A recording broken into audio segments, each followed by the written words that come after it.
Hi everyone. तो आज हम अपना जीएस 6 का टॉपिक कंटिन्यू करेंगे। ठीक है, यूपी पीसीएस मेंस का। तो सिलेबस वाइज पॉइंटर 2 है ये। Okay, so the name of the topic is trade, commerce and industries of UP. ठीक है, तो इसमें आपको जो भी ट्रेड रिलेटेड चीज़ें हैं वो पढ़ेंगे आप। ठीक है, commerce related and industries of UP के बारे में आप पढ़ेंगे। So let's start with the video. The first thing is introduction. देखिए, ट्रेड क्या है? फाउंडेशन है इकोनॉमिक एक्टिविटीज़ का, encompassing exchanging goods and services among individuals। कभी भी हम ट्रेड की बात करते हैं तो वो एक इकोनॉमिक एक्टिविटी है। इसमें आप क्या करेंगे? एक्सचेंज करते हैं गुड्स एंड सर्विसेज को इंडिविजुअल्स के बीच में। ये जो प्रैक्टिस है ना, वो एंशियंट टाइम से चलती आ रही है और ह्यूमन हिस्ट्री के लिए काफ़ी फंडामेंटल है। ट्रेड इन्वॉल्व करता है buying and selling goods and services. भाई आपने किसी से कुछ खरीदा, किसी को कुछ बेचा, ये सब ट्रेड ही तो होता है। विद बायर्स जो कंपनसेट करते हैं सेलर्स को इन एक्सचेंज। ठीक है, देखिए पहले क्या चलता था, it use to be barter system. उसमें ना आप जो डिमांड ऑफ कोइंसिडेंस होता है उसको फुलफिल करते थे। मान लीजिए किसी के पास वीट है, ठीक है, और उसको इन एक्सचेंज ऑफ वीट कोई और प्रोडक्ट चाहिए। ठीक है, मान लीजिए उसको चाहिए लेदर, तो अब उसके पास तो सिर्फ वीट है, तो वो वीट की जगह मतलब वीट दे के उससे लेदर ले सकता है। अब लेदर वाले को अगर वीट चाहिए तो वो ये ले सकता है। तो इसमें ना ज़रूरत होती थी कि डिमांड ऑफ कोइंसिडेंस फुलफिल हो, मतलब कि जो मुझे चाहिए और जो सामने वाले को चाहिए मुझसे, ठीक है, वो सेम होना चाहिए कि मुझे जो उससे चीज़ चाहिए वो उसके पास है, जो उसे चाहिए वो मेरे पास है। तभी हम जो है बार्टर सिस्टम कर पाएंगे। लेकिन अब क्या है, क्योंकि करेंसी आ गया है, मनी आ गया है, तो हमें ना इस चीज़ पे डिपेंडेंट होने की ज़रूरत नहीं होती है। ठीक है, it can be categorize into internal trade जो कि एक कंट्री के अंदर होता है, और एक्सटर्नल ट्रेड जिसमें ट्रांजैक्शंस ना कंट्रीज के बीच में होते हैं। मान लीजिए आप यूपी से एमपी में कोई सामान भेज रहे हैं, ठीक है, या फिर एमपी से कोई सामान यूपी में भेज रहे हैं, तो ये इंट्रा ट्रेड है। ठीक है, इंटरनल ट्रेड है। लेकिन अगर आपने कंट्री ए और कंट्री बी के बीच में ट्रांजैक्शंस किए हैं तो ये क्या है? ये इंटरनेशनल ट्रेड है। देखिए इंटरनल ट्रेड में क्या होता है? इंटरनल ट्रेड जो है ना, ये पार्टीज के बीच में होता है within the political and geographical boundaries of a nation. अगर हम इंडिया के मैप की कंसिडरेशन देखें तो मान लीजिए, अगर बहुत ख़राब सा मैप बना रही हूँ यहाँ पे बस समझाने के लिए, मान लीजिए अगर आप इस जगह से और इस जगह पे इंडिया में ही ट्रेड कर रहे हैं तो इंटरनल ट्रेड है। आपकी पॉलिटिकल और जोग्राफिकल बाउंड्रीज के जो पोर्शन के अंदर ही हो रहा है ये। ठीक है, इन कंट्रास्ट एक्सटर्नल ट्रेड क्या होता है? दो पार्टीज के बीच में होता है जिनकी नेशन की बाउंड्रीज के बाहर जाके आप ट्रेड करते हो, या दोनों कंट्रीज के बीच में करते हो। अब इंडिया से अगर आप मान लो यहाँ कहीं यूएस में भेज रहे हो तो ये क्या हो जाएगा? इंटरनेशनल ट्रेड हो जाएगा। देखिए, इंटर स्टेट ट्रेड जो होता है ना between the various states of India, उसको कॉमनली इनलैंड ट्रेड कहा जाता है। जब आप ट्रेड ना स्टेट्स के बीच में कर रहे हो इंडिया के अंदर तो उसको इनलैंड ट्रेड कहते हैं। ये मोस्टली क्या इन्वॉल्व करेगा? Movement of goods by 5 modes. ठीक है, आप 5 तरीकों से मूवमेंट कराओगे गुड्स का। सी, ठीक है, शिप के द्वारा, air, rail, river and road. ठीक है, इस तरीके से हम मूवमेंट ऑफ गुड्स करा सकते हैं। देन ट्रेड आपको बहुत ही ज़्यादा एडवांटेज ऑफर करता है इकोनॉमी के लिए, कंट्री के या रीजन के, एज आउटलाइन बिलो। देखो सारी इकोनॉमी जो है ना मोस्टली ट्रेड पे ही तो डिपेंडेंट है, क्योंकि आप जो भी सामान बनाओगे उसको बेचने के लिए भेजोगे ना किसी चीज़ से, तो ट्रेड करना पड़ेगा। ट्रेड प्रमोट करता है स्पेशलाइजेशन। इसमें इनेबल करता है कंट्री या रीजन को कि वो फोकस करे कि वो गुड्स प्रोड्यूस करे। ठीक है, मान लीजिए कोई कंट्री है जो किसी एक पर्टिकुलर गुड ए के लिए फेमस है, तो वो उस गुड को बनाएगी, फिर उसको आगे जाके बेचेगी। तो इसमें ना मोस्टली स्पेशलाइजेशन होती है कि आप प्रोडक्शन पे ध्यान दे रहे हो गुड्स एंड सर्विसेज के, जिसमें भी वो एक्सेल करते हैं। ठीक है, जैसे अगर आप इंडिया का स्पाइसेस का एग्जाम्पल लो तो ये हम एंशिएंट टाइम से देखते आ रहे हैं कि इसका ट्रेड हमारे यहाँ से हो रहा है। ठीक है, इसमें क्या होगा? रिजल्ट करेगा ग्रेटर एफिशिएंसी में और कॉस्ट इफेक्टिवनेस में। देन नेक्स्ट है concentrating on a specific range of products. अगर आप एक स्पेसिफिक रेंज ऑफ प्रोडक्ट्स पे कॉन्सेंट्रेट करते हैं तो हायर वॉल्यूम्स आप प्रोड्यूस करेंगे, जिसकी वजह से कॉस्ट एडवांटेज होगा थ्रू इकोनॉमीज ऑफ स्केल। देखो अगर आपको वही चीज़ ना कोई प्रोडक्ट है, ठीक है, आप 100 बनाते हो और उसकी कॉस्ट आपको 1000 रुपीज़ आती है बनाने में, लेकिन आप इसको बढ़ा करके ना 1000 कर दो और फिर भी अगर आपको कॉस्ट 1000 आ रही है, तो आपका एडवांटेज कहाँ है? यहाँ है जहाँ पे आपका प्रोडक्शन ज़्यादा हो रहा है कि आप उतनी ही कॉस्ट में ज़्यादा वॉल्यूम जो है क्रिएट कर पा रहे हो। ट्रेड फॉस्टर करता है कंपटीशन को, जिसकी वजह से प्राइजेस लो होंगे, जो बेनिफिट करेगा कंज्यूमर को by increasing the purchasing power and generating a rise in consumer surplus, ठीक है। ट्रेड बेसिकली कंपटीशन फॉस्टर कैसे करता है? मान लो आपने एक प्रोडक्ट बनाया ए, मैंने एक प्रोडक्ट बनाया बी, ठीक है। अगर आपके प्रोडक्ट की क्वालिटी मेरे प्रोडक्ट की क्वालिटी से ज़्यादा अच्छी है, तो ये एक कंपटीशन की फीलिंग देगा ना कि मैं भी ट्राई करूँगी कि मैं इससे अच्छी क्वालिटी बनाऊं और कोशिश करूंगी कि प्राइस भी मैं लेस रखूं। तो इससे क्या होगा? एक तो प्राइस कंपटीशन रहेगा प्लस क्वालिटी का भी कंपटीशन रहेगा, तो कंज्यूमर को तो फ़ायदा है ना कि क्वालिटी और प्राइस दोनों में ही वो अपना बेस्ट चूज़ कर सकता है, ठीक है।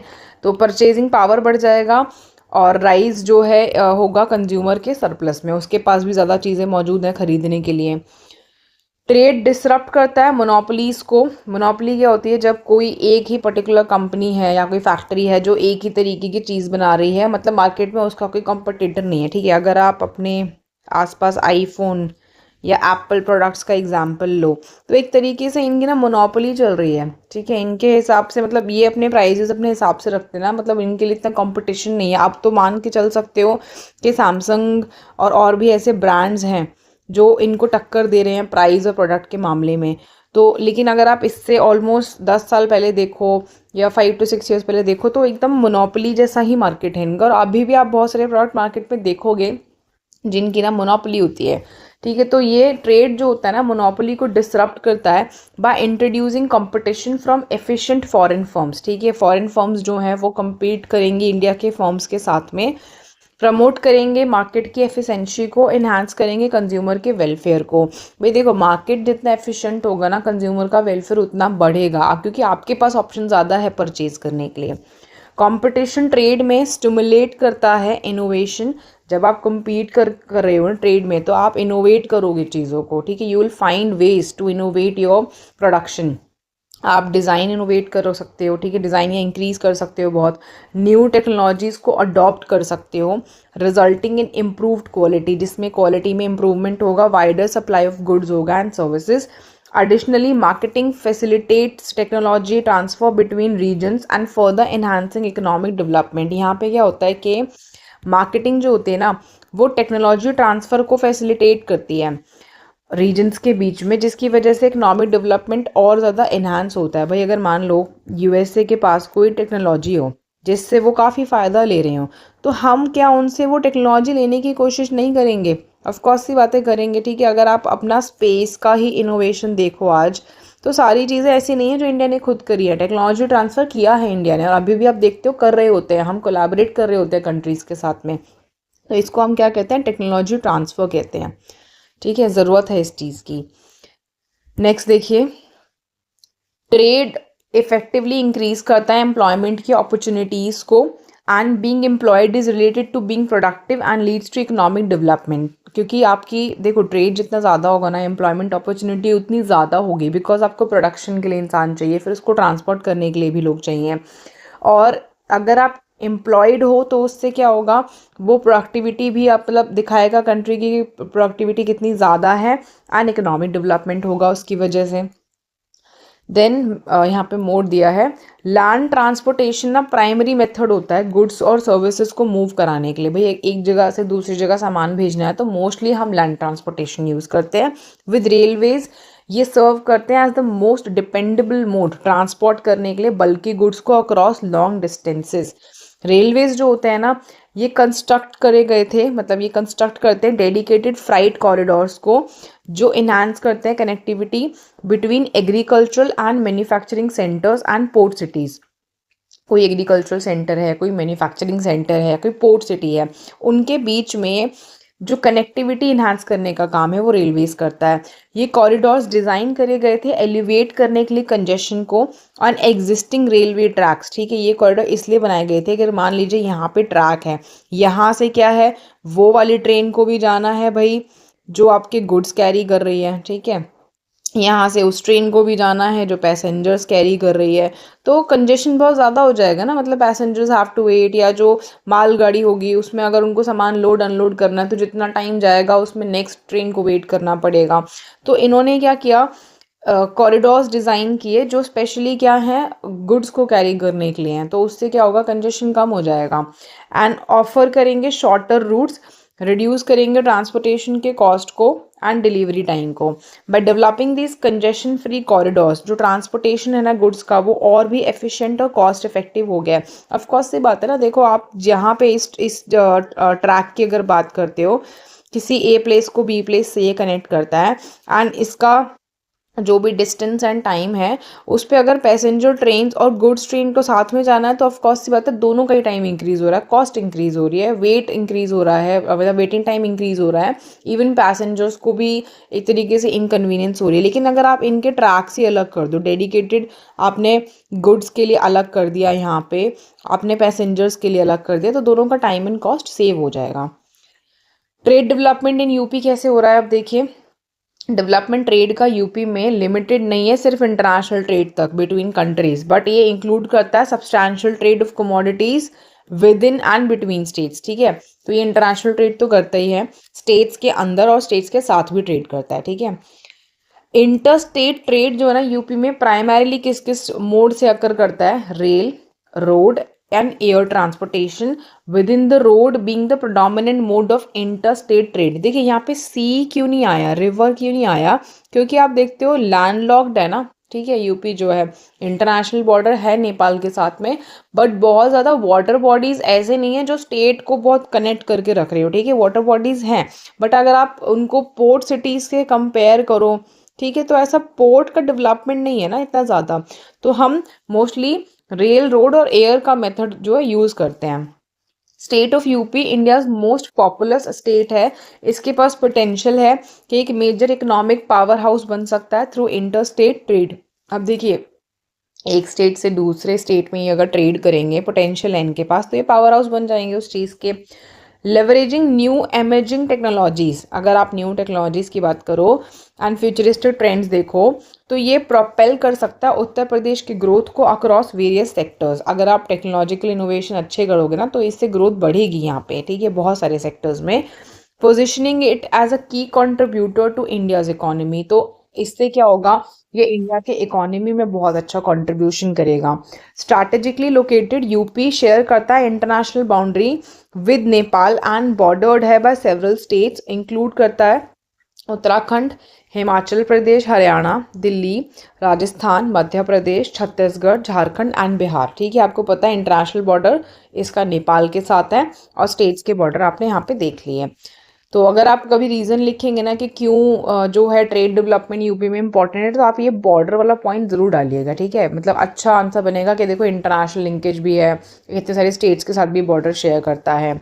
स्टेट पोजेस करता है अबंडेंट नेचुरल रिसोर्सेज। अब देखो, किसी भी जगह का जो जोग्राफिकल फैक्टर होता है ना, उसके ट्रेड और इकोनॉमिक डेवलपमेंट में बहुत इंपॉर्टेंट है, क्योंकि यहाँ पे नेचुरल रिसोर्सेज इसके जोग्राफी की वजह से बहुत ज़्यादा हैं, जैसे कि लाइमस्टोन है, dolomite, glass sand, marble, bauxite, non plastic fire clay and uranium, ठीक है, ये सब चीज़ें यहाँ पे मौजूद हैं।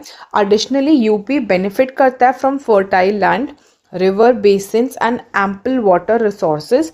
तो यहाँ पे लैंड फर्टाइल है, रिवर बेसिन्स है, वाटर रिसोर्सेज भी बहुत ज़्यादा हैं, एक एक्सटेंसिव कैनाल सिस्टम है, फेवरेबल एग्रो क्लाइमेटिक कंडीशंस है। तो ये सारी चीज़ें क्या करती हैं, यहाँ पे ट्रेड को फैसिलिटेट करती हैं, ठीक है। ये चीज़ आप याद रख लेना कि ट्रेड को एक तरीके से इंक्रीज करने के लिए यहाँ पे ये सारे रीजंस इंपॉर्टेंट हैं। देखिए, अभी मैं आपका ना क्वेश्चन बैंक नहीं दे रही हूँ इसमें, I will make a separate video, मतलब पॉइंटर वाइज ही, जिसमें मैं आपको इनके साथ ना क्वेश्चंस दे दूंगी प्रैक्टिस करने के लिए। तो आप उनको लिख के टेलीग्राम चैनल का लिंक दूंगी मैं, आप उस पर भेज सकते हैं if you want the evaluation, ठीक है। नेक्स्ट देखिए, leading sectors of Uttar Pradesh in trade and commerce. अब कुछ ऐसे लीडिंग सेक्टर्स हैं यूपी में ट्रेड एंड कॉमर्स में, ठीक है, वो हम पढ़ेंगे। UP has earn the reputation of being India's food basket. देखो ये लाइन इंपॉर्टेंट है, जब भी आप लिखोगे ना यूपी के बारे में तो ये लाइन यूज़ करना। आप इंट्रो पार्ट में भी यूज़ कर सकते हो, कहीं पे आपको बॉडी में डालना है वहाँ पे भी यूज़ कर सकते हो।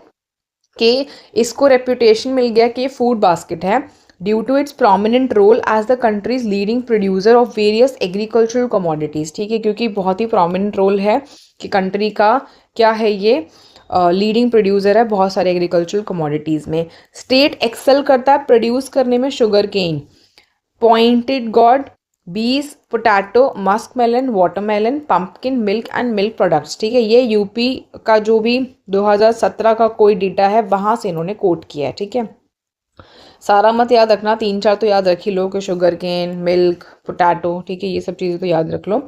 मोरेवर यूपी बोस्ट करता है इंडिया का highest micro, medium and small enterprises MSME। ये भी बहुत इंपॉर्टेंट। देखो, जब आप MSME पे क्वेश्चन लिखोगे या कोई करंट अफेयर्स होगा ना MSME का, तो इंट्रो पार्ट में ये चीज़ डाल सकते हो कि हाईएस्ट MSMEs जो है ना, इसमें यूपी के पास सबसे ज़्यादा है। ठीक है, state has numerous specialized business clusters each renowned for local expertise. तो इनके पास जो बिजनेस क्लस्टर्स है ना, वो अपने लोकल एक्सपर्टीज के लिए जाने जाते हैं। देन नेक्स्ट देखिए, ये जो क्लस्टर्स है इसमें क्या क्या चीज़ें हैं।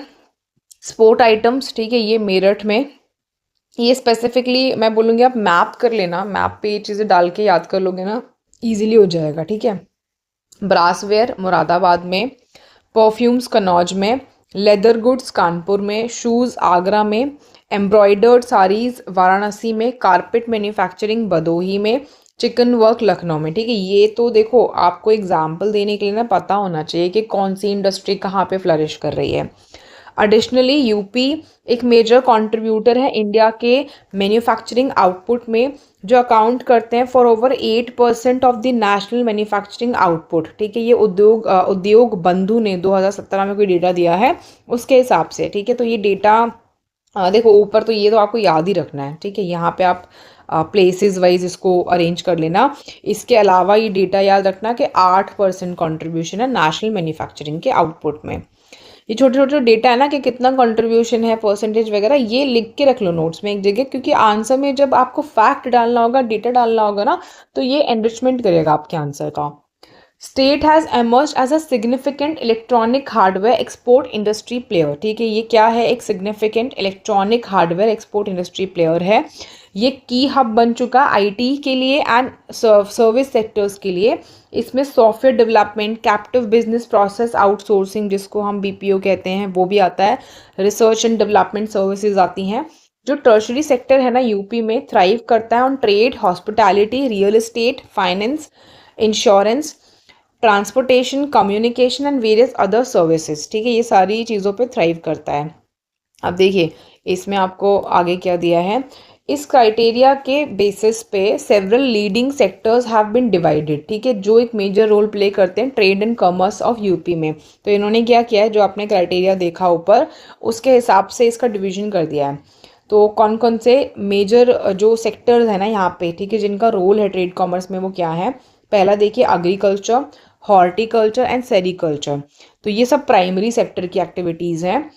Life stock, dairy development and fisheries, tourism, IT and ITs sector secondary services में। ठीक है, मतलब सेकेंडरी सेक्टर में जो कि सर्विसेज का पार्ट होता है।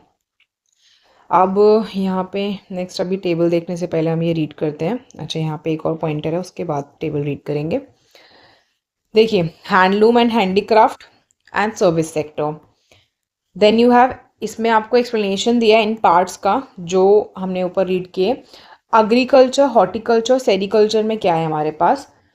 एग्रीकल्चर इन यूपी, देखो डेटा बहुत इंपॉर्टेंट है। जब भी एग्रीकल्चर पे लिखोगे please relevant data, latest updated data लिखना, क्योंकि एनरिचमेंट बहुत ज़्यादा होगा। बिना डेटा के आंसर बहुत ड्राई लगेगा आपका। ठीक है, according to the quick estimate of state income for the year 2021-22। ठीक है, ये 21-22 के डेटा के हिसाब से दिया इन्होंने कि कंट्रीब्यूशन प्राइमरी सेक्टर का प्रिवेलिंग प्राइसेस पे टू GSVA वॉज 28.4%। देखो इतना सारा नहीं याद रखना, इतना याद रखो कि प्राइमरी सेक्टर का कंट्रीब्यूशन कितना है, 28.4% है। ठीक है, शॉर्ट नोट्स में इतना लिख लेना बस कि प्राइमरी सेक्टर इतना कंट्रीब्यूट करता है। स्टेट के पास फर्स्ट प्लेस है कंट्री में जो व्हीट और फूड ग्रेन्स को प्रोड्यूस करते हैं। This is also important. देखो, a total of 60.10 lakh quintals of seeds ये डिस्ट्रीब्यूट करे गए हैं ईयर 2021-22 में, जिसमें से 8.42 लाख क्विंटल्स जो हैं डिस्ट्रीब्यूट करे गए हैं खारिफ 2021 में, और 51.68 लाख क्विंटल्स राबी सीजन में करे गए हैं। ठीक है, ये वाला डेटा इतना इंपॉर्टेंट नहीं है, इसमें जो डेटा मैं आपको मार्क करा रही हूँ ना इंपॉर्टेंट, बस उतना उतना याद रख लो, सारा मत करना। ठीक है, और हो भी नहीं पाएगा सारा इतना, मतलब मेरे मतलब इतना ह्यूमनाइज तरीके से पॉसिबल नहीं है कि आप याद कर लो।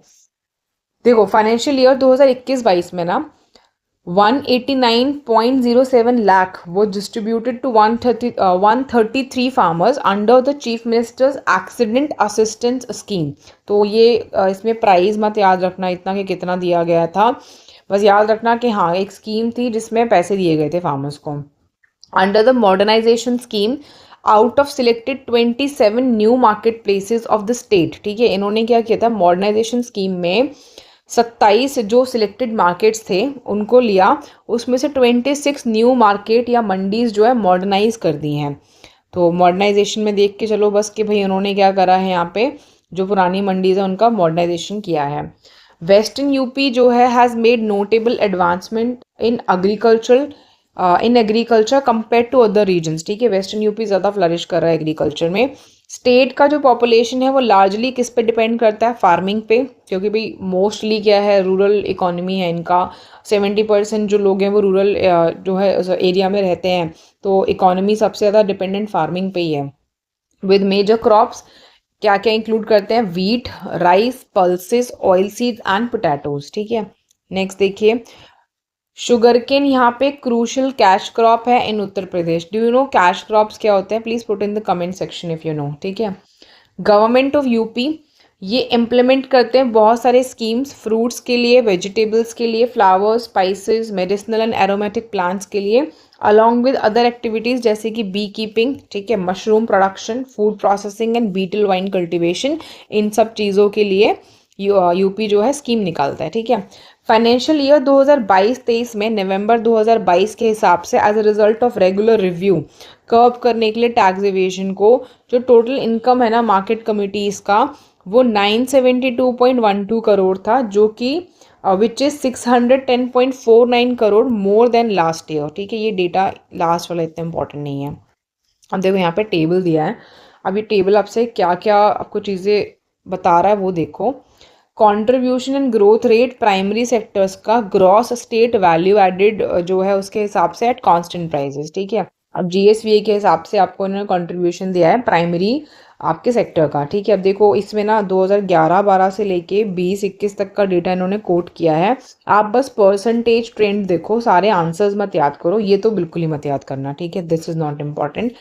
11-12 में 27% के लगभग कंट्रीब्यूशन था। ठीक है, उसके बाद देखो अब 21-22 में अगर देखो तो 25 है। अगर मैं यहाँ से सीधा कंपेयर करूँ तो ट्रेंड डाउनवर्ड गया कि डिक्रीज हो गया। ठीक है, ईयर बाय ईयर देखो यहाँ पे डिक्रीज हुआ है, देन यहाँ भी डिक्रीज हुआ, इधर भी डिक्रीज है, फिर यहाँ पे थोड़ा इंक्रीमेंट हुआ है, यहाँ पॉइंट मतलब थोड़ा सा डिक्रीज है, कांस्टेंट भी बोल सकते हो कि ज़्यादा कम नहीं हुआ, फिर यहाँ डिक्रीज हुआ, देन अगेन इंक्रीज हुआ, फिर यहाँ पे फिर से इंक्रीज हुआ। तो देखो जब ऐसा ट्रेंड होता है ना कि ये इंक्रीज भी हो रहा है, डिक्रीज भी हो रहा है, कांस्टेंट भी है, तो आप इसको फ्लक्चुएटिंग ट्रेंड कहते हो। तो आप ऐसे लिख सकते हो कि ये जो वैल्यूज़ है ना ये फ्लक्चुएट हुई हैं बहुत ज़्यादा। ठीक है, मतलब रटो मत, बस फ्लक्चुएशन याद रखो, या अगर 11-12 से कंपेयर करो तो कम हो गया है पहले से, ये याद रखो। अब देखो यहाँ पे इन्होंने इसी चीज़ को आपको फिर से ग्राफ फॉर्म में दिखाया, growth and contribution primary sector का, ये कांस्टेंट प्राइजेस पे परसेंटेज में दिया है बना के, ग्रोथ रेट दिखा रहा है, कंट्रीब्यूशन दिखा रहा है। ठीक है, सेम चीज़ है। देखो ग्राफ ना अगर आपको बनाना ही है ना, मैं कह रही हूँ कि अगर एग्ज़ाम में चाहते हो कि मुझे ये चीज़ ग्राफिकल फॉर्मेट में दिखानी है, सिर्फ क्या करो, इन्होंने 14-15 से स्टार्टिंग करी है ना और 21-22 से स्टार्टिंग करी है, आप ईयर्स मेंशन करो। ठीक है, आपने देखा फर्स्ट वाली वैल्यू 25 के आसपास है, लास्ट वाली वैल्यू 25.33 के आसपास है, ऑलमोस्ट सेम चल रहा है। यहाँ पे ये वाला जो है आपका which is the growth rate, ठीक है, 0.93 पे है और यहाँ पे 14 पे, मतलब ग्रोथ रेट में काफ़ी इंक्रीमेंट आया है। तो बस आप ये देख लो कि ये इस तरीके से बनाना है। ठीक है, आप ऐसे ही बना के आ जाओगे ना बिना वैल्यूज़ लिखे, बस ईयर्स पॉइंट आउट कर दोगे तो भी काम चलेगा, बट मतलब इतना रेलिवेंट नहीं है, हो जाता है तो ठीक है, नहीं तो खुद को इतना पुश करने की ज़रूरत नहीं है इसके लिए। अब देखो यहाँ पे टॉप 3 स्टेट्स दिए हैं इंडिया के in the production of significant crops, ठीक है, कौन सी क्रॉप में किसका पोजीशन क्या है वो लिखा है। अब इसमें से सिर्फ इतना याद रख लो कि यूपी कहाँ कहाँ पे फर्स्ट में आता है, ठीक है, इतना ही याद रख लो कि बहुत है। अब क्रॉप्स देखो पहले क्या क्या दिए हैं, देन मैं आपको प्लेसेस बताऊंगी इसके। Rice, wheat, maize, coarse cereals, grams, pulses, food grains, groundnuts, soybean, sunflower, sugar cane, cotton and jute and mesta, ठीक है। राइस में वेस्ट बंगाल का फर्स्ट प्लेस है, उत्तर प्रदेश का सेकंड है, पंजाब का थर्ड है। व्हीट में यूपी फर्स्ट है, इसको रट लो। Madhya Pradesh second, Punjab third. Maize में Karnataka, then MP, then Maharashtra. Coarse cereals Karnataka, Rajasthan, then Maharashtra. Gram में महाराष्ट्र, मध्य प्रदेश, राजस्थान। देखो जहाँ जहाँ पे यूपी का नाम नहीं है उसको सीधा कट कर लो, रटने की ज़रूरत ही नहीं है, ठीक है। Pulses MP, Maharashtra, Rajasthan. Food grains UP, ठीक है, ये याद रखो। देन एमपी है, देन पंजाब है। Groundnut Gujarat, Rajasthan, Tamil Nadu. Then soybean में महाराष्ट्र, मध्य प्रदेश, राजस्थान। सनफ्लावर में Karnataka, Telangana, Orissa. Then sugar cane again UP, ठीक है, Maharashtra, Karnataka. Cotton Gujarat, Maharashtra, Telangana. Then jute and mesta West Bengal, Assam, Bihar, ठीक है। सिर्फ क्या चीज़ें याद रखोगे, ये तीन, wheat, food grain, sugar cane, इसमें यूपी का फर्स्ट प्लेस और राइस में सेकंड। बस ये चार चीज़ें निकालो, बाकी का पूरा टेबल कर, दोबारा देखने की ज़रूरत नहीं है। ये बहुत, इस बुक को ना इतना मतलब कंसाइज कर लो पहले अपने लिए कि जब रिवाइज करो तो you have relevant data, you have relevant points, ठीक है, नोट बना लो इस चीज़ के।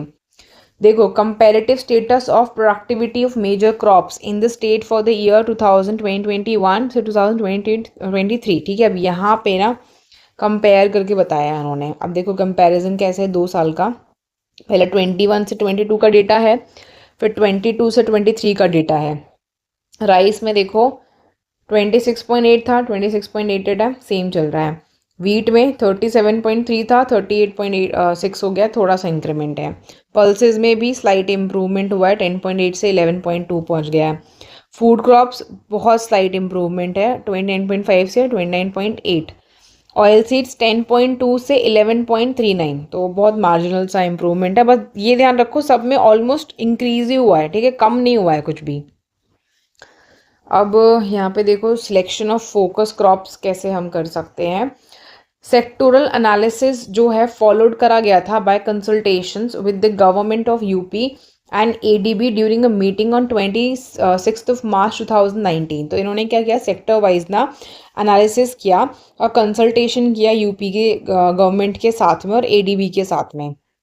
यहाँ पे 16 क्रॉप्स को फ्लैग करा गया for further comparative assessment to enable the final selection of focus crops, ठीक है। 16 क्रॉप्स डिसाइड करी गई, उन पे फिर से बातचीत करने के लिए उनको फोकस ग्रुप्स में, मतलब फोकस क्रॉप्स में जो है डाला गया।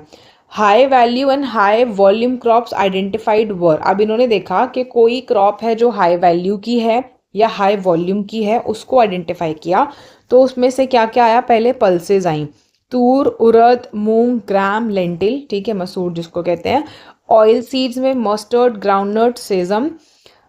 देन फ्रूट्स में आपका mango, banana, guava, amla, Indian gooseberry. Then vegetables potato, green pea, tomato and fishery and carp, ठीक है। ये सारी चीज़ों के इन्होंने देखा कि इनका वैल्यू भी बहुत ज़्यादा है, इनका वॉल्यूम भी बहुत ज़्यादा है, ठीक है। तो मोस्टली वही ना, इस पर ध्यान दिया जाएगा कि इन्हीं क्रॉप्स को जो है हम कल्टिवेट करें। अब यहाँ पे आपको फिर से डेटा दिया है। Total potato producing top 5 state 2020-21 के हिसाब से है, फाइनल एस्टिमेट लिखा है। इसमें भी आप यूपी का याद रखो, बाकी मत याद करो। तो इसमें 5 स्टेट्स में UP, West Bengal, Bihar, Gujarat, MP दिया हुआ है। यूपी का थाउजेंड्स में काउंट किया तो 620.44, ठीक है। प्रोडक्शन थाउजेंड्स इन टन्स में काउंट किया तो इट्स 15,811.31। ये बाकी का डेटा इतना इंपॉर्टेंट नहीं है, बस देख लो मेजरली यही वाला देख लो, इसको मत देखना। तो it's 455.21 for West Bengal, 327.58 for Bihar, 125.47 for Gujarat and 156.39 for MP। तो यूपी का याद रख लो बस, ठीक है। ये भी नंबर्स मत याद रखो। तो टॉप प्रोड्यूसिंग है पोटैटो के मामले में यहाँ पे इन 5 में, इतना याद रखो।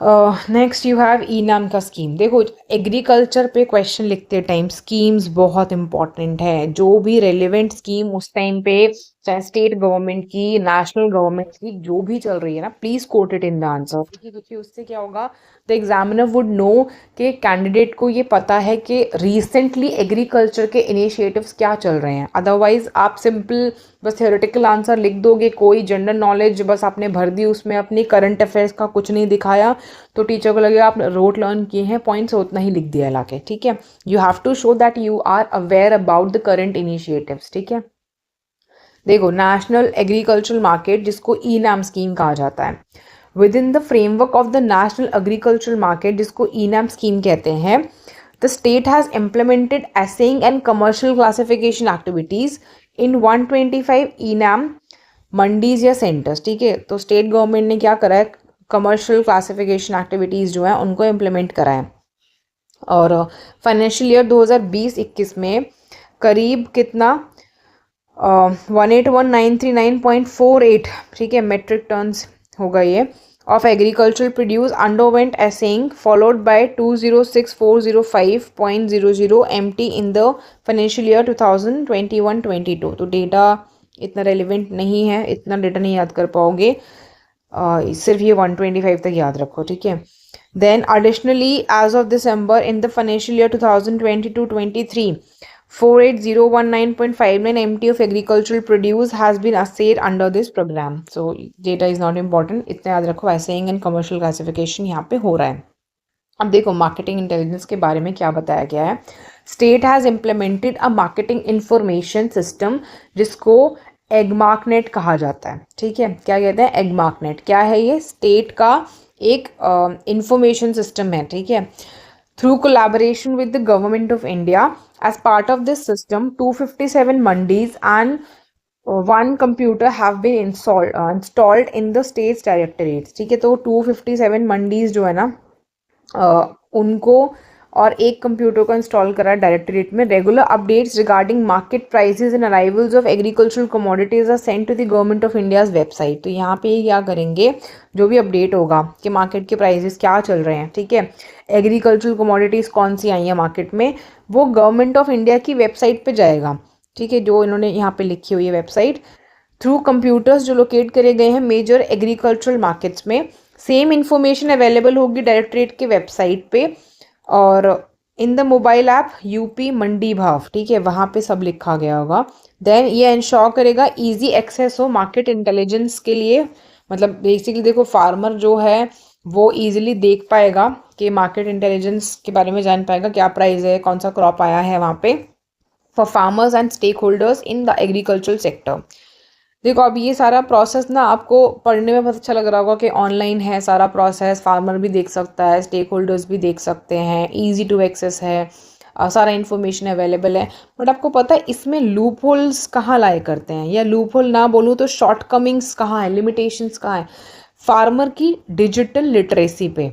जो फार्मर डिजिटली लिटरेट नहीं है वो ये सारी चीज़ें एक्सेस नहीं कर पाएगा, चाहे ये कितनी भी उनके काम को आसान कर सके, बट क्योंकि डिजिटल इलिटरेसी रूरल एरियाज़ में बहुत ज़्यादा है तो ये उनका फ़ायदा नहीं कर पाते। ठीक है, मतलब we need more awareness, we need more type of such campaigns, या हमें बहुत ही टेक्नोलॉजी की भी बहुत ज़रूरत है कि हम उनका जो एक्सेस है वो आसान बना सके। तो चैलेंजेस में ये पॉइंट याद रखना, डिजिटल इलिटरेसी जो होती है बहुत सारे अच्छे इनिशिएटिव्स के लिए एक लिमिटेशन बन जाती है। ठीक है, नेक्स्ट देखिए एगमार्क का classification. Under the provisions of the agricultural products classification and marking act 1937, ठीक है, यहाँ पे क्या है, एक एग्रीकल्चरल प्रोडक्ट्स का एक्ट है 1937 का जिसमें क्लासिफिकेशन और मार्किंग के बारे में दिया है, गवर्नमेंट ऑफ इंडिया का है, to provide pure Agmark classified agricultural commodities. ठीक है, आपने ना कभी भी कुछ परचेज करते हो तो एगमार्क का साइन देखा होगा उस पर, तो यहाँ पे ना ये वाली जो एक तरीके से एक्ट है ये इसीलिए है कि आप pure Agmark classified agricultural commodities provide करो कंज्यूमर्स को for the programs of Agmark classification. 4 state Agmark classification labs जो हैं ये स्टैब्लिश करी गई हैं ताकि वो टेस्ट कर सके सैम्पल्स एग्रीकल्चरल कमोडिटीज़ के एंड मंडी परिषद। ठीक है, बेसिकली वो ना टेस्टिंग होने के बाद फिर वो एगमार्क क्लासिफिकेशन उस पर देंगे। नेक्स्ट देखिए 8 एडिशनल एगमार्क लैब्स जो हैं ये सेटअप करी गई हैं विद द कोऑपरेशन, और 10 टोटल एगमार्क लैब्स जो हैं करंटली 12 टोटल एगमार्क लैब्स जो हैं ये करंटली फंक्शन कर रही हैं। तो ये नंबर तो छोटा सा नंबर है, याद रख सकते हो कि 12 लैब्स हैं। एगमार्क क्लासिफिकेशन ऑफ 81,996, ठीक है, ये QU इसका यूनिट है, has been done in the year 2019-20 में इस क्लासिफिकेशन के वर्क के अंदर, और 91,328 QU क्विंटल के लिए लिख रहे हैं आई थिंक ये, इन the year 2020-21 and 87,208 quintals in the year 2021-22। ठीक है, अब ये बहुत सारा डेटा, इतना मत याद करो, दैट्स नॉट इम्पॉर्टेंट, इसको छोड़ दो यहाँ पे। देन हॉर्टिकल्चर इन यूपी पे आ जाओ। देखो हॉर्टिकल्चर सिग्निफिकेंट रोल प्ले करता है एग्रीकल्चर लैंडस्केप ऑफ यूपी में, इंडिया में। जो स्टेट है उसके पास फेवरेबल एग्रो क्लाइमेटिक कंडीशंस हैं एंड डाइवर्स जोग्राफिकल फीचर्स हैं। ठीक है, बहुत अच्छे जोग्राफिकल फीचर्स हैं जो सपोर्ट करते हैं कल्टीवेट करने में wide range of horticultural crops को। हॉर्टिकल्चर यूपी में क्या क्या इनकम पास करता है? आप फ्रूट्स कल्टीवेट करते हो, ठीक है, vegetables, flowers, spices, medicinal and aromatic plants हैं, एंड प्लांटेशन क्रॉप्स है। ये सारी चीज़ें हॉर्टिकल्चर में आती है। आंसर लिखेंगे ना तो प्लीज़ ये सारी चीज़ें मेंशन करनी है, क्या क्या चीज़ें हम अपने यहाँ हॉर्टिकल्चर में देखते हैं। यहाँ पे कुछ की पॉइंट्स हैं about horticulture at UP. First thing is fruits, ठीक है, UP is known for its fruit production. Major जो फूड क्रॉप्स है ना स्टेट में वो इंक्लूड करते हैं mangoes, bananas, guavas, citrus fruits जैसे कि ऑरेंजेस एंड किनुआस। ठीक है, ये सब यहाँ पे हैं, किनोज है not quinoa. Then papaya, grapes and pomegranates. Mangoes in particular widely cultivate होते हैं डिस्ट्रिक्ट में जैसे कि सहारनपुर, लखनऊ, मेरठ एंड वाराणसी। आफ्टरवर्ड्स देखिए वेजिटेबल्स, एक wide variety of vegetables UP में ग्रो किए जाते हैं including potato, onion, tomatoes, brinjals, egg plants, peas, cauliflower, cabbage, okra, lady finger and leafy green like spinach and fenugreek. Vegetables cultivate होते हैं across the state with significant production in the district जैसे कि मेरठ में, Saharanpur, Varanasi and Agra में। आगे देखिए flowers, floriculture gain कर रहा है प्रोमिनेंस यूपी में। Flowers like roses, marigolds, jasmine, ठीक है, ग्लेडियोली एंड ट्यूबरोस, ये सब कल्टीवेट किया जाता है डोमेस्टिक एंड एक्सपोर्ट मार्केट्स के लिए। देन डिस्ट्रिक्ट्स जो हैं सहारनपुर के, वाराणसी के, आगरा एंड लखनऊ ये नोन है अपने फ्लावर कल्टीवेशन के लिए। नेक्स्ट स्पाइसेस, यूपी एक मेजर प्रोड्यूसर है coriander, cumin, fenugreek and turmeric का। ठीक है, ये बहुत इंपॉर्टेंट है। क्या क्या चीज़ें स्पाइसेस में से यूपी में मिलती हैं? Cumin, fenugreek and turmeric. ये जो स्पाइसेस है ना कल्टीवेट होते हैं वेरियस डिस्ट्रिक्ट्स में अक्रॉस द स्टेट। अब देखिए नेक्स्ट क्या है, मेडिसिनल एंड एरोमेटिक प्लांट्स। जो स्टेट है उसके पास रिच बायोडाइवर्सिटी है मेडिसिनल और एरोमेटिक प्लांट्स का। हर्ब्स जैसे कि अश्वगंधा, तुलसी, होली बेसिल जिसको कहते हैं, Brahmi, aloe vera and lemon grass, ये भी मेडिसिनल एंड एरोमेटिक प्रॉपर्टीज़ के लिए ग्रो कराए जाते हैं। डिस्ट्रिक्ट जो है कन्नौज का, फतेहपुर, बांदा एंड प्रतापगढ़ का, ये नोन है अपने कल्टिवेट करने के लिए मेडिसिनल और एरोमेटिक प्लांट्स को। ठीक है, ये सारी जगह याद रखना इंपॉर्टेंट है। शॉर्ट नोट्स में लिख लेना, जगह लिखो, उसके सामने क्या क्या चीज़ें मिलती है वो लिख लो। नेक्स्ट है प्लांटेशन क्रॉप्स। ठीक है, प्लांटेशन क्रॉप्स जैसे कि बीटल लीफ, पान, कैश्यू नट्स, ये कल्टीवेट होते हैं कुछ रीजन्स में यूपी में। गोरखपुर, बस्ती, सिद्धार्थनगर डिस्ट्रिक्ट्स जो है बीटल लीफ कल्टीवेशन के लिए जाने जाते हैं।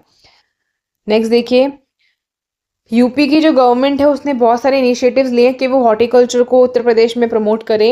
ये जो इनिशिएटिव्स जो है इंक्लूड करते हैं स्टैब्लिश करना हॉर्टिकल्चर कॉलेजेस को। ठीक है, इनिशिएटिव्स में ये पॉइंट याद रखना। 1 पॉइंट, पहला पॉइंट ये है research centres, second implementation of various schemes, third जिससे कि फाइनेंशियल और टेक्निकल असिस्टेंस मिले, फोर्थ टू हॉर्टिकल्चरल फार्मर्स।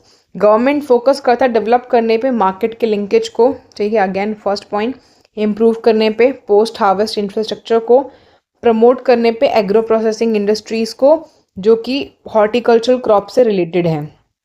ठीक है, ये वाले पॉइंट्स इंपॉर्टेंट है जो अभी बताए मैंने सारे। नेक्स्ट है हॉर्टिकल्चर वाइटल है एनहांस करने में रूरल लाइवलीहुड्स को, जनरेट करने में एम्प्लॉयमेंट को, एंड कंट्रीब्यूट करने में स्टेट की एग्रीकल्चरल इकोनॉमी में। ये प्रमोट करता है सस्टेनेबल फार्मिंग प्रैक्टिसेस को, डाइवर्सिफिकेशन करता है एग्रीकल्चरल एक्टिविटीज़ का, एंड वैल्यू एडिशन करता है एग्रीकल्चर के प्रोड्यूस का। ठीक है, अब देखो सबसे इंपॉर्टेंट चीज़ क्या याद रखोगे आप इसमें, लाइवलीहुड वाला पॉइंट, एम्प्लॉयमेंट का पॉइंट, ठीक है, स्टेट इकोनॉमी तो आपको पता ही है, सस्टेनेबल फार्मिंग प्रैक्टिस, ठीक है, यहाँ से शॉर्ट पॉइंटर्स क्रिएट करना, डाइवर्सिफिकेशन एग्रीकल्चर एक्टिविटीज़ का। अच्छा एक चीज़ बताओ, एग्रीकल्चर जो डाइवर्सिफिकेशन होता है ना, इसके एडवांटेजेस क्या होते हैं? ठीक है, अगर आपको 5 पॉइंट्स आते हैं just put it in the comment section, ये इंपॉर्टेंट है, आपको पता होना चाहिए डाइवर्सिफिकेशन से क्या होगा। नेक्स्ट देखिए, यहाँ पे फिर से आपको टॉप स्टेट्स दिए हैं प्रोडक्शन ऑफ फ्रूट्स में 2020-21 फाइनल एस्टिमेट दिया हुआ है। ठीक है, पहले स्टेट लिखा है, फिर एरिया लिखा है 1000 हेक्टेयर्स में, प्रोडक्शन लिखा है 1000 मेट्रिक टन्स में। अब यूपी का देखते हैं पहले, 504.14 है एरिया के हिसाब से फ्रूट्स में, और मेट्रिक टन्स में देखो तो 11,231.46 है। ठीक है, और उसके अब इसमें से लीडिंग देखते हैं, 737, 827, देखो लीडिंग जो है महाराष्ट्र है 827, और एरिया वाइज ही बता रही हूँ। सेकंड नंबर पे आंध्रा है, फिर थर्ड पे गुजरात है, ठीक है ऐसे याद रख लो, फोर्थ पे कर्नाटक है, फिफ्थ पे एमपी है, फिर सिक्स्थ पे बिहार है, फिर सेवेंथ पे वेस्ट बंगाल, देन तमिलनाडु। ठीक है, नहीं सेवेंथ पे ये तमिलनाडु है, देन वेस्ट बंगाल है। ठीक है, ये छोड़ दो, इतने इंपॉर्टेंट नहीं है, ऑल इंडिया देख लो बस, ये नंबर्स हैं। ठीक है, नेक्स्ट देखो, टॉप 5 स्टेट्स मैंगो प्रोडक्शन, इसमें भी बेसिक किसका एस्टिमेट है, यूपी का 279.25 है, production wise 4806.65, Andhra 376.49, Karnataka 172.79। Then इसको भी छोड़ दो प्रोडक्शन वाले पार्ट को। अब यहाँ पे इससे पहले एक और टेबल है आपको, दिस इज गोइंग ओके, ये टेबल ना यहाँ से आ रहा है 5 स्टेट्स में, ये रहा आगे।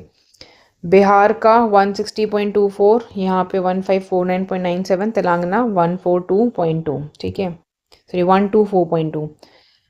गोवा में अब यूपी का फर्स्ट है, इसमें 52.22 है, प्रोडक्शन में 983.06 है, फिर एमपी, बिहार, आंध्रा, हरियाणा, इसमें एमपी का देखो 46.06, बिहार का 29.8, आंध्रा का 14.37, हरियाणा का 14.54। ये नंबर्स इतने इंपॉर्टेंट नहीं है, बस लीडिंग प्रोड्यूसर्स याद रखो, जैसे गोवा का लीडिंग प्रोड्यूसर यहाँ पे यूपी है। ठीक है, देन वेजिटेबल्स में दिया है, वेजिटेबल्स में यूपी सेकंड पे है, फर्स्ट पे वेस्ट बंगाल है 1511.75, यहाँ पे 1307.22, एमपी का 1090.64, बिहार का 918.2, 912.08, गुजरात का 731.03। अब ये हो गया, अगला टेबल देख रहे हैं। ओके, इसमें ना हॉर्टिकल्चर का टेबल है, ये देखो, top 3 states and union territories in production of horticulture crops, ये भी 2021 का ही 20-21 का एस्टिमेट है। Crop, then first second third position. देखो टोटल फ्रूट्स का दिया है पहले कि टोटल फ्रूट्स में क्या है, देन आपको नेक्स्ट जो दिया है वो दिया है टोटल फ्रूट्स में, पहले आंध्रा है, देन महाराष्ट्र है, देन यूपी है, थर्ड पे आता है यूपी फ्रूट्स के कल्टीवेशन में। अब इसमें मैं सीधा सीधा आपको जो काम की चीज़ है वो दिखाती हूँ। देखो मैंगो में यूपी फर्स्ट है, गुआवा में यूपी फर्स्ट है, मस्क मेलन में यूपी फर्स्ट है, देन पोटैटो में यूपी फर्स्ट है, और टोटल वेजिटेबल्स में यूपी सेकंड है। ठीक है, सिर्फ इतना पॉइंटर बाहर निकालेंगे हम इसमें से, बाकी की चीज़ें हमारे लिए इररिलेवेंट है इसमें याद करने में। आगे देखते हैं, अब सेरिकल्चर पे आ जाइए। देखो सेरिकल्चर या सिल्क प्रोडक्शन एक इम्पॉर्टेंट एग्रीकल्चर एक्टिविटी है यूपी में। स्टेट के पास फेवरेबल क्लाइमेटिक कंडीशंस और सूटेबल एग्रो क्लाइमेटिक जोन्स है मलबेरी ट्रीज को कल्टीवेट करने के लिए और रियर करने के लिए सिल्क वॉर्म्स को। यहाँ पे कुछ की पॉइंट्स है सेरिकल्चर के बारे में। See mulberry cultivation, mulberry trees grown होते हैं एक्सटेंसिवली यूपी में प्रोवाइड करने के लिए लीव्स को as food for silk worms. ठीक है, mulberry cultivation mainly concentrated districts में जैसे कि वाराणसी, गोरखपुर, बस्ती एंड प्रतापगढ़। ठीक है, ये इंपॉर्टेंट है। फार्मर्स इंगेज करते हैं कल्टीवेशन ऑफ मलबेरी प्लांट्स में एंश्योर करने के लिए कंटिन्यूस सप्लाई हो लीव्स का सिल्कवॉर्म के रेयरिंग के लिए। देन सिल्कवॉर्म रेयरिंग में क्या होता है, सिल्कवॉर्म रेयरिंग एक क्रूशियल स्टेज है सेरिकल्चर में। यूपी में सिल्कवॉर्म्स को रेयर किया जाता है प्राइमरली मलबेरी लीव्स पे। जो रेयरिंग प्रोसेस है उसमें ना क्या होता है, आप प्रोवाइड करते हो appropriate environmental conditions and ensure करते हो स्टेडी सप्लाई हो मलबेरी लीव्स का, ताकि सिल्कवॉर्म्स उस पर फीड कर सके। ठीक है, अगर आपने इसके सिल्कवॉर्म्स का प्रोसेस नहीं देखा है तो एक बार उसको गूगल आउट करना वीडियो को, तो उसमें आप देखना कि कैसे सिल्कवॉर्म्स जो होती हैं ना उनका यूज़ किया जाता है, कैसे मलबेरी लीव्स उनको फीड की जाती हैं, क्या प्रोसेस रहता है, कोकून डेवलपमेंट वगैरह कैसे होता है, जिससे लास्ट का जो प्रोडक्ट हमको मिलता है वो सिल्क मिलता है। ठीक है, सिल्क प्रोडक्शन के बारे में देखिए। After completing the larval stage, जो सिल्कवॉर्म्स होते हैं ना वो स्पिन करते हैं कोकून्स को जो सिल्क थ्रेड के बने होते हैं। ये जो कोकून्स होते हैं इनको हार्वेस्ट किया जाता है एंड प्रोसेस किया जाता है सिल्क को ऑब्टेन करने के लिए। यूपी प्रोड्यूस करता है डिफरेंट टाइप ऑफ सिल्क, जिसमें कि mulberry silk, tussar silk and eri silk आता है। ये तीन नाम इंपॉर्टेंट है। मलबरी सिल्क डराइव्ड होता है फ्रॉम बॉम्बेक्स मॉरी सिल्कवॉर्म, ये मोस्ट कॉमन है and commercially significant type of silk है जो प्रोड्यूस होता है स्टेट में। नेक्स्ट देखिए गवर्नमेंट के कुछ इनिशिएटिव्स हैं।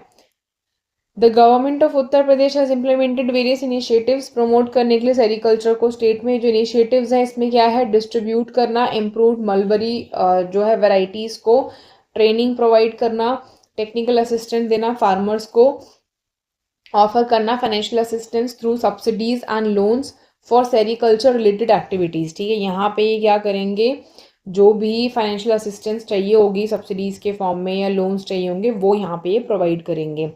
Silk weaving and handloom industry, UP को हम सिल्क वीविंग के लिए भी जानते हैं उसके, और हैंडलूम इंडस्ट्री के लिए भी जानते हैं। स्टेट के पास क्लस्टर्स है वीवर्स के एंड आर्टिसंस के जो एंगेज है प्रोड्यूस करने में सिल्क साड़ीज़ को, dress materials and other milk based products को। ठीक है, देन वाराणसी जो है इन पर्टिकुलर रिनाउंड है अपने सिल्क वीविंग ट्रेडिशंस के लिए and production of Banarasi silk saris के लिए।